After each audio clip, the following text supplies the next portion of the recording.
What up? It's me again. It's Monday still.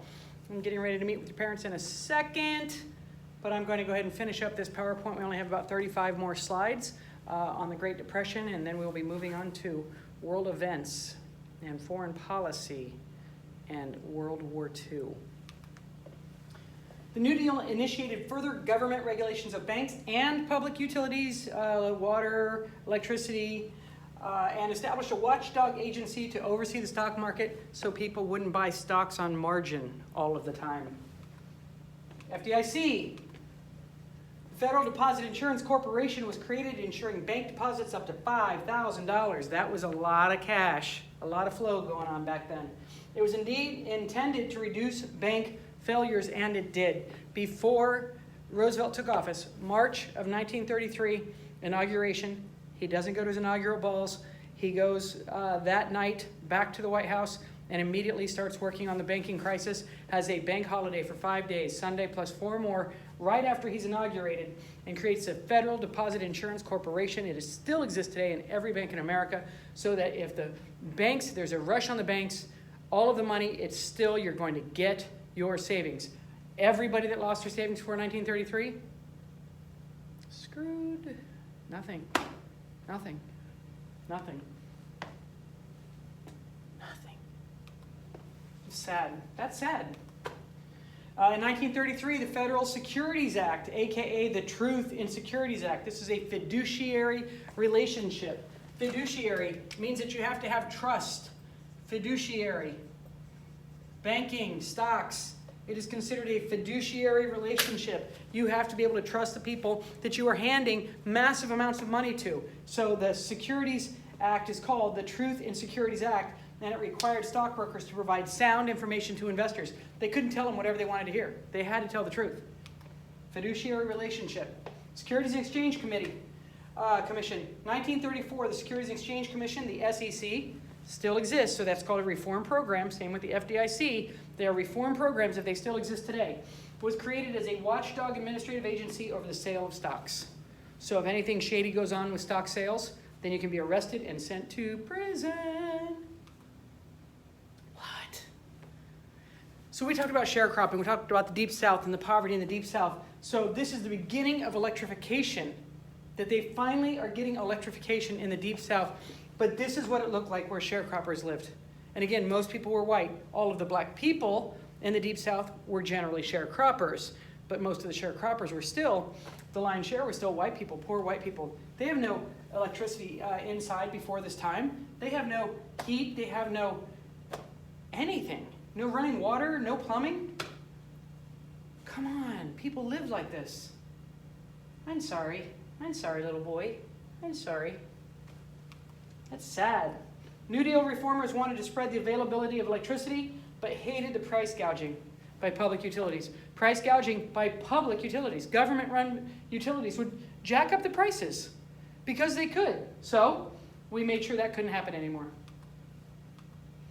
In 1935, the Public Utility Holding Company Act allowed the government to regulate electric utilities so that our own government couldn't charge as much as they wanted to compete with private industry. TVA, that's us. It's always on the test. It's always on the EOC. It's always on my test. Of course it's on my test. The Tennessee Valley Authority. In 1933, the TVA was created to generate cheap electricity for some of U.S.'s poorest people in Appalachia. Appalachia is the Smoky Mountains. Really, really poor people. That's it. TVA. So all of Tennessee, but then a bunch of the states around it. It dipped into a bunch of the states around it. The beginning of creating dams, building dams.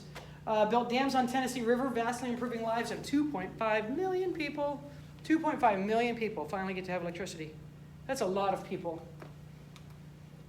Fireside chats, FDR, the limits of the New Deal. These are the people that were pushing back. While the New Deal sought to alleviate the misery associated with the Great Depression, it did little to specifically help women, African Americans, and Native Americans. Just like today during the pandemic, Native Americans are just suffering horrifically. Native Americans and often suffer the most. So it really helps still nativist, white, Anglo-Saxon Protestant. I mean, this says it all. This says it all. Look at this billboard. What? There it is. Oh, look at the perfect family. The perfect family. There's no way like the American way. World's highest standard of living. As all of the black folk stand in line for a soup kitchen, to try to get a job, for who knows what. It's one of the most famous photos of American history. It's sad. That's sad. That's sad. African Americans in the New Deal. This is an anonymous person that wrote this letter. It is tragic. Dear Mr. President, would you please direct the people in charge of the relief work in Georgia to issue the provisions and other supplies to our suffering colored people? I'm sorry to worry you with this, Mr. President, but hard as it is to believe, relief officials here are using up most everything that you send for themselves and their friends. They give out the relief supplies here on Wednesday of this week and give us black folks, each one, nothing but a few cans of pickles. And to white folks, they give blankets, bolts of cloth, and things like that. I don't want to take much of your time, Mr. President, but will give you just an example of how the relief is work done here. The widow, her husband died, Nancy Hendricks, owns lands, stockholder in the bank in this town, and she's being supplied with blankets, cloth, and gets supplies of canned goods regular. This is only one case, but I could tell you many. Please help us, Mr. President, because we can't help ourselves. And we know you as the president and a good Christian man, and we is praying for you. Yours truly. Can't sign my name, Mr. President. They will beat me up and run me away from here, and this is my home.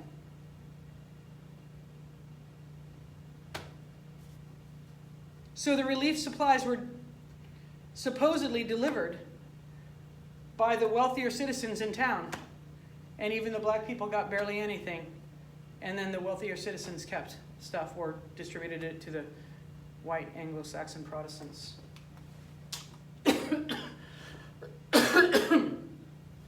Only 25% of African Americans received any New Deal aid.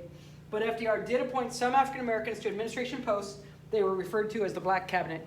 This is in utter opposition to what Woodrow Wilson did when he got rid of everybody that was black in his administration and in the White House. In 1936, 90% of African Americans voted Democratic, turning their backs on the party of Lincoln. So this is the beginning of the shift. That is, the Republican and Democratic parties are going to switch. And this is the beginning of that. John Collier, the Commissioner of Indian Affairs, tried to end assimilation policies in place since the Dawes Act of 1887. Trying to get rid of these assimilation policies.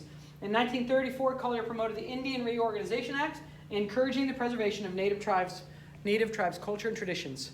And after that, people finally got to be on reservations and to practice whatever faith they wanted and to still live the way they wanted to live instead of having to be forced to assimilate.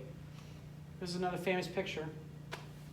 The New Deal did little for women despite the first female member, Secretary of Labor, Frances Perkins, the first administration official in the cabinet of FDR.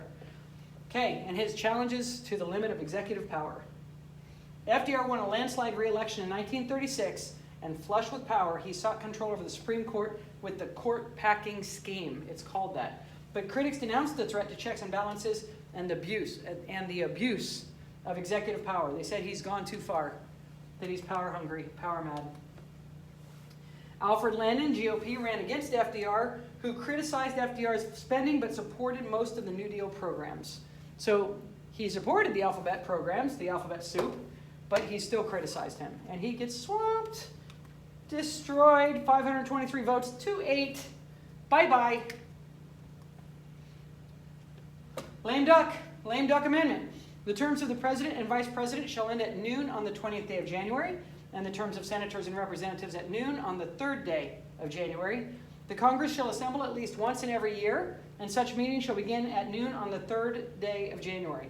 If the president-elect shall have died, the vice president-elect shall become president. Lame duck amendment. Number 20. 20th amendment. Cut down the lame duck period to 6 weeks from an inauguration in early March to late January. Remember, that is all because Hoover was outgoing as of November, but it was another 4 months until March when finally FDR came to be president 4 months later. So that's when they create the lame duck amendment. By the way, I think I told you, Hoover, it turns out, had to give his speech, his inaugural speech, in a rainstorm. It turns out it rained. I mean, he had a platform above him, but everybody that was watching was getting soaked. Then also, it was a very rainy day when FDR had his inauguration, and then it turns out that when he came up to the platform to speak, to the podium, the rain cleared. The rain cleared. Huh. Kind of fun.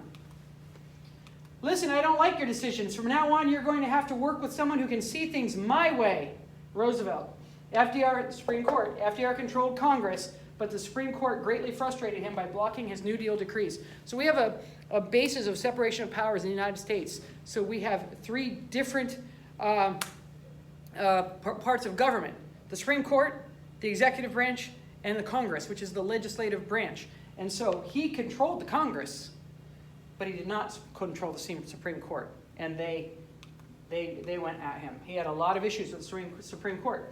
FDR wanted to add a new member of court for every member over the age of 70 to make 15 total members on the Supreme Court.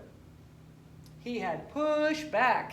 Everybody went nuts when he tried to do that. He just wanted to add 6 more people, and there would be 15 people on the Supreme Court. And then he could add 6 more liberal people that would pass what he wanted. And everybody's like, okay, he's trying to be a dictator, like Herr Hitler, like Mussolini, Il Duce, like Tojo, like Hirohito, like Soviet Union and Stalin. Like, what does he want? He wants to be an authoritarian ruler. If he holds all the power of all 3 branches of government, then is he not an authoritarian leader?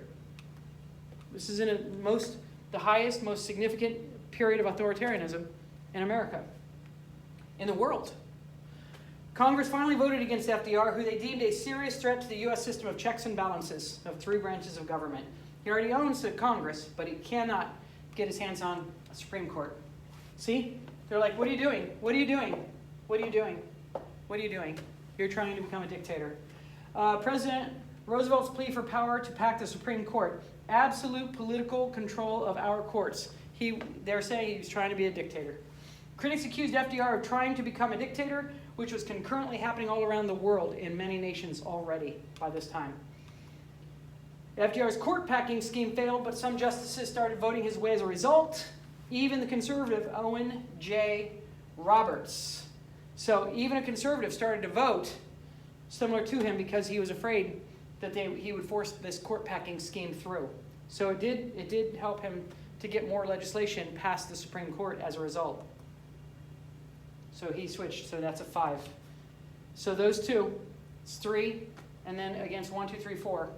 But he started voting now for his programs, for FDR's programs. The switch in time that saved 9, because they started to comply a little bit more, they're saying that it saved keeping only 9 people on the Supreme Court.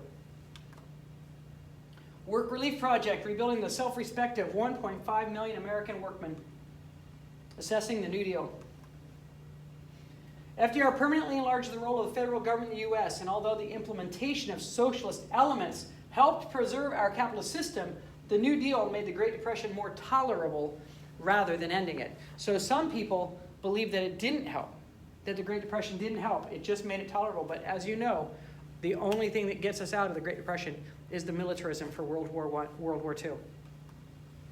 Building weapons of war. Conservative critics of the New Deal condemned its waste and insisted nothing had been accomplished. A lot of people today still say that he prolonged the agony of our country for a decade by using these programs, that we should have been cut thin and, oh well, whatever happens to the poorest amongst us, too bad. For me, of course, I'm a progressive. I feel like it was important that he helped save people. A lot of people didn't die as a result. Father Charles Coughlin was highly critical of the New Deal. He also suggested nationalizing the banks because he was afraid of a Jewish banking conspiracy. He's a Catholic. He's anti-Semitic, anti-Semite, Catholic. He's against the Jews. We maintain the principle that there can be no lasting prosperity if free competition exists in industry. Therefore, it is the business of government not only to legislate for a minimum annual wage and maximum working schedule to be observed by industry, but also to curtail individualism.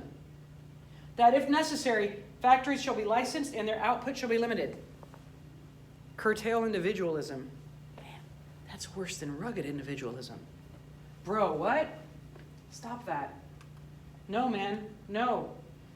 When we get through with the Jews in America, they'll think the treatment they received in Germany was nothing. He's talking about the Holocaust. He's talking about the final solution, about 6 million Jews being massacred in their homeland. Dude, you're a priest. What's wrong with you?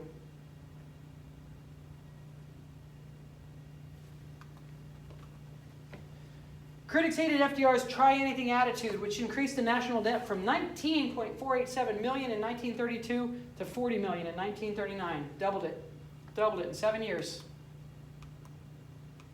The New Deal offered reform rather than revolution, and the American economy was restructured rather than replaced. When the New Deal was over, capitalism remained intact. The rich still controlled the nation's wealth, as well as its laws, courts, police, newspapers, churches, and colleges. Enough help had been given to enough people to make Roosevelt a hero to millions, but the same system that had brought the Depression and crisis, the system of waste, of inequality, of concern for profit over human need, remained in place. Same system. And today, we are back at a new Gilded Age, where 3 people in America have the wealth of the bottom 50%. 3 people, 3 human beings have the wealth of the bottom 50% of America. It's back. It's very sad. The New Deal showed the federal government was willing to enhance the social welfare of its citizens. So, there you go. Government, New Deal, and government spending.